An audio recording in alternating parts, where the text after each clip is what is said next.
여러분 안녕하십니까? 일반인의 시각으로 본 현 정치 상황에 대해서 이야기해 드리겠습니다. 대구 경북은 보수의 성지, 보수의 요람입니다. 왜 이러한 것이 되었냐? 신라의 역사와 맥을 같이 한다고 할 수 있습니다.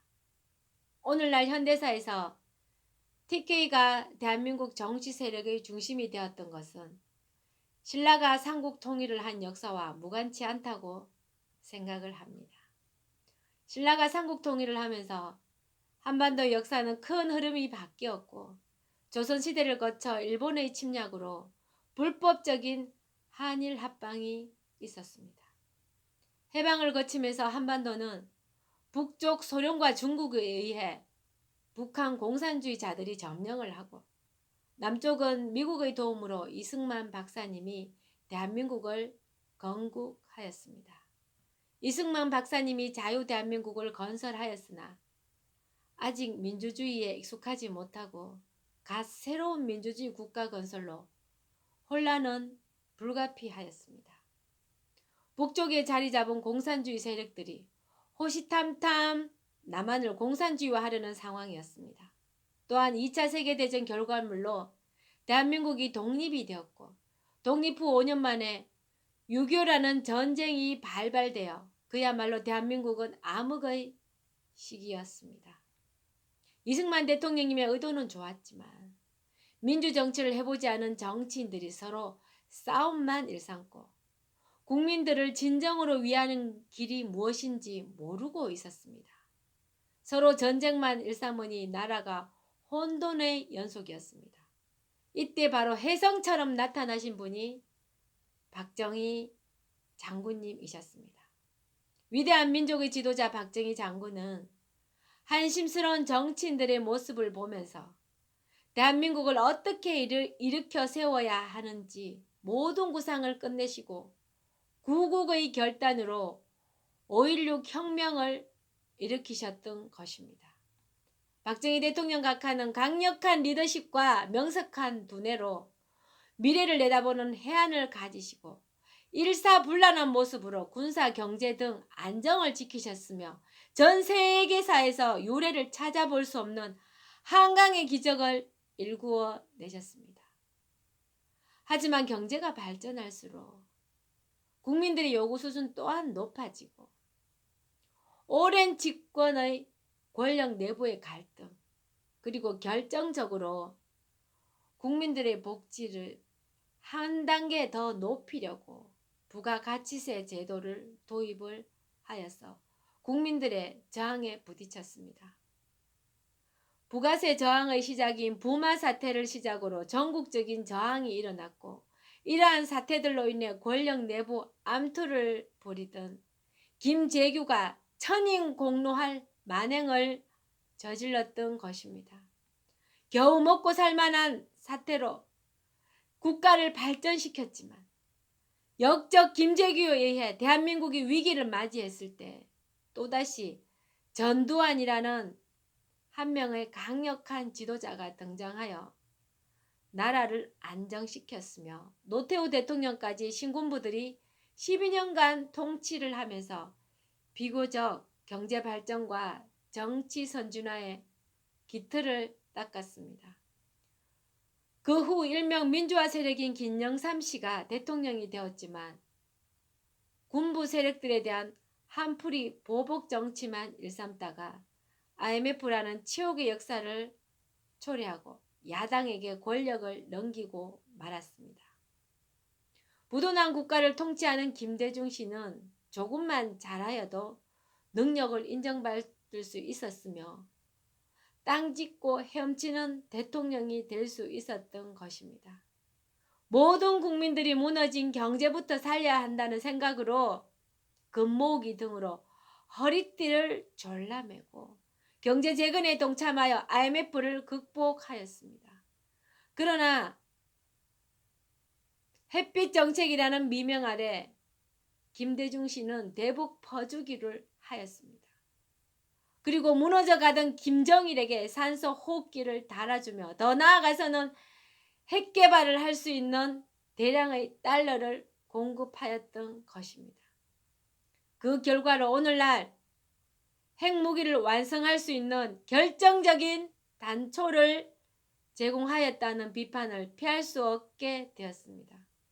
김대중 시 정권은 공산주의 방식인 거짓 선동 정치를 이러한 정치를 통해서 재미를 받기에 또다시 거짓 선동으로 보수 우파 대통령 후보인 이해창 후보의 아들 병역 문제를 공격함으로써 노무현 정권까지 만들어낼 수 있었던 것입니다. 그러나 다행인지 불행인지 노무현 정권의 경제정책 실패로 분노한 국민들의 심판으로 인해서 경제전문가인 이명박 대통령을 내세워 보수 우파에서 권력을 찾아올 수 있게 되었던 것입니다. 하지만 불행하게도 이명박 정부가 들어설 무렵 미국의 모기지론 사태로 인해 세계 경제가 휘청거렸으며 국내적으로는 쇠고기 파동 일명 광우병 사태로 인해 힘 한번 제대로 써보지 못하고 그냥 5년을 보냈습니다. 국민들은 경제 전문가인 이명박 정권이 들었으면 경제가 좋아질 것이라고 생각했지만 세계 경제의 침체로 위기 관리만 하고 끝나는 수준이었습니다. 따라서 국민들은 제2의 한강의 기적, 즉 박정희 대통령을 그리워하고 있었던 것입니다. 바로 그때 국민들은 박정희 대통령 각하의 따님인 박근혜 대통령님이시라면 대한민국을 다시 한번 재건할 수 있을 거라는 기대를 하면서 역사상 유례없는 51.7%라는 압도적인 지지로 대통령에 당선될 수 있었던 것입니다. 아버지 박정희 대통령 각하보다 더 잘해야 되겠다는 심적인 부담과 북한 핵 문제 해결이라는 숙제를 안고 출발한 박근혜 대통령님은 전 국민의 과반 이상이 지지한 강력한 리더십을 바탕으로 야심차게 출발을 하였습니다. 그러나 대통령 권력 주변인들의 잘못된 보좌와 다소 유연한 소통이 부족했던 리더십으로 인해 권력 누수 현상이 생겼고 정권의 부담을 감수하고도 감행한 공무원 연금 개혁과 담뱃값 인상 등으로 지지 세력들이 이탈하기 시작하였습니다. 한편으로는 북핵 문제의 대두로 국내 종북 주사파 세력들이 호시탐탐 박근혜 정부의 허점을 찾고 있던 중 오랫동안 몸시정을 들고 있던 최서원 씨의 조그마한 문제를 발단으로 정적들의 총공세로 인해서 너무나 허무한 사태를 맞이하게 되었던 것입니다. 결론부터 말씀드리면 저는 개인적으로 생각하기에 보수 우파들이 정신적 해이와 매너리즘으로 인해서 정신적 무장해제 상태에서 야당을 비롯한 정적들의 오랫동안 치밀하게 자유민주주의 대한민국을 전복시킬 준비를 해왔던 것에 대해서 무방비 상태였다는 것입니다. 박근혜 대통령님이 탄핵에 이르기까지 다양한 요인들이 있었지만 가장 결정적인 요인은 국내에 압력하고 있는 종북, 친북, 주사파 세력들이 가장 결정적인 요인이라고 생각합니다. 보수 우파들은 정신적 무장해제 상태이고 자유민주주의가 무너질 것이라는 생각은 상상도 하지 못하고 있었던 것입니다.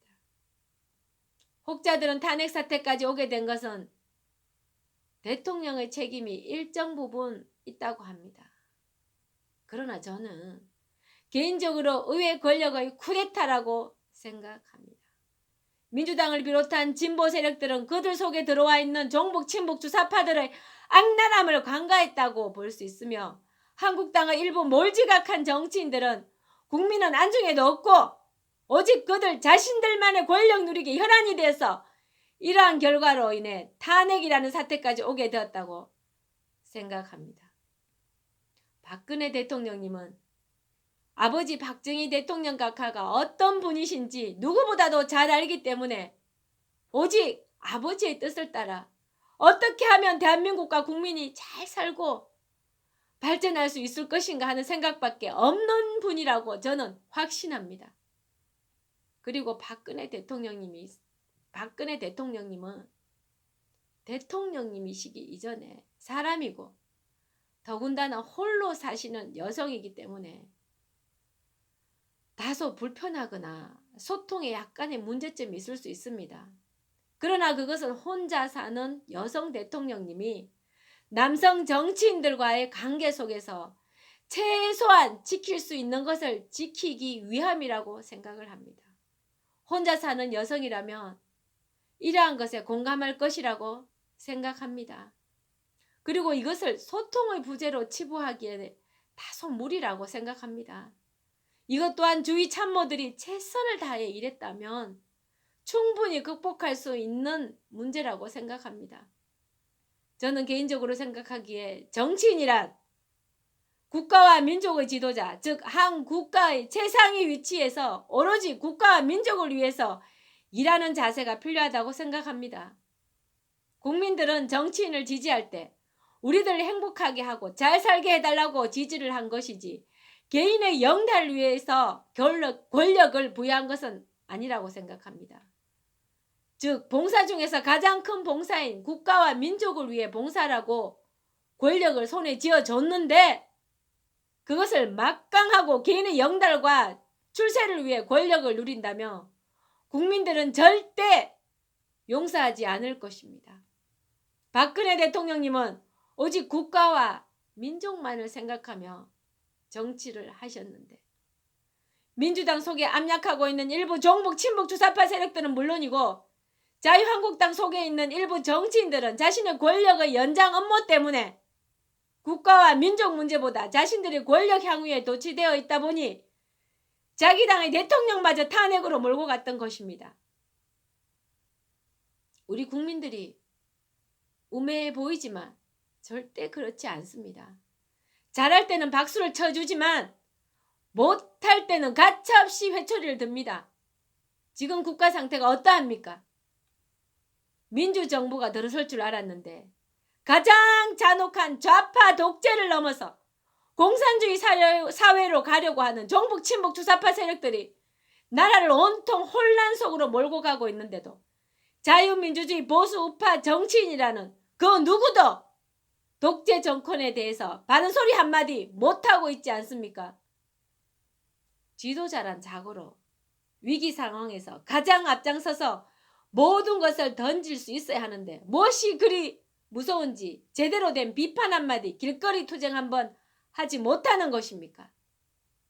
국민의 한 사람으로 단언컨대 지금 덜불처럼 일어나는 분노한 국민들의 모습을 봤을 때 대한민국 국민의 정치 지형에 일대 혁신이 일어날 것이라고 확신합니다.